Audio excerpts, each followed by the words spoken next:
Senactu44.com.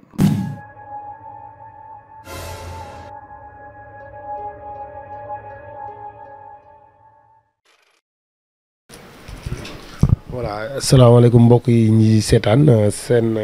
Actu 44 ñu ngi toog ak ki nga xam ne mooy Serigne Moustapha borom xalima bi tey nag ñu bëgg waxtaan ak moom ci li nga xam ne mooy actualité yi mi xaw fii ci Sénégal sëñ Moustapha ñu ngi lay nuyu ñu bàyyi la rek nga nuyoo ko ñi lay seetaan.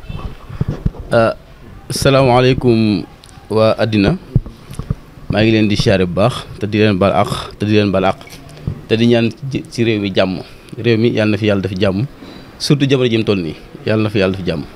jërëjëf sëñ Dame. voilà sëñ Moustapha comme ni nga ko waxee rek réew mi jamono ji ñu nekk soxla na jàmm gis nañ tamit li ci gën a fës ci li nga xam ne mi ngi def bruit jamono ji ñu nekk mooy diggante Adji Sarr ak ki nga xam ne mooy Ousmane Sonko gannaaw nag ñetti at mën nañu wax sax mu ngi jëm ci ñetti at tey Ousmane Sonko suba mu war a dem taxaw ak ki nga xam ne mooy Adji Sarr tey ban jàngat nga ci am ak yàgg gi nga xam ne yàgg na ko. sëriñ Dame réew mi. ñaari jafe-jafe la am jafe-jafe yëpp ñaar képp a ko waral muy Ousmane Sonko ak Macky Sall du Ousmane Sonko ak Adji Sarr du Ousmane Sonko ak kenn Ousmane Sonko ak Macky Sall Macky Sall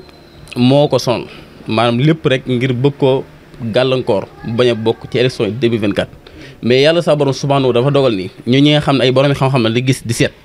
Ousmane Sonko 2024 nit mënu ko tee nekk président loolu moom yàlla dogal na ko ba pare te nit mënu ki dara ilaa yawma xiyaamati kon Macky Sall li mu war a def mooy noppalu te bàyyi ko te xam ne yàlla si borom subhanahu wa taala moo ko fal moo namm mu nekk président 2024.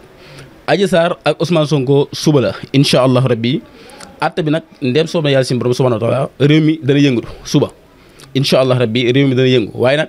Ousmane Sonko du wuy ji du dem wuy ji te police dana ko jëli incha allah rabbi waaye bu ko jëlee ndem soob na yàlla réew mi dana yëngatu réew mi dana tàkk lay def tàkk te réew mi ba mootul suba Macky Sall mën na ci ñàkk ak nguuram. man maa ngi gis suba Macky Sall wàcc président na def très attention bu forcé dëgg nda koy jëli day wàcc loolu man maa ko wax. sëñ Moustapha loolu moom dina yéeme de. yàlla seet na ni bu subaa su demee si kaw ni jëli Ousmane Sonko day wàcc loolu amul sikki sàkk Ousmane Sonko yàlla daa am lu mu ko defal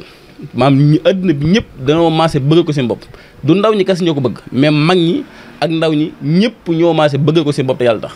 loolu nag dafa jafe. ci nit ci koo xam ni yaa ngi xëccoo président àdduna bépp maase bëgg la lii boo seetloo mi ngi doog am ci àddina maam Sénégal ba mu sosoo ba léegi président boo xam ne da nga nekk bëgg a nekk président maam am jafe-jafe yi ngay dund xeeti métit yi mi ngi doog am kon li nga koy ñaanal mooy Ousmane Sonko képp koo xam mën na ko su xëyee suba na fexe ba jënd ñetti takki soow moo saraxel ko Ousmane Sonko su ko defee incha allah rabi yàlla dana ko musal ci mboolem xeeti noonu.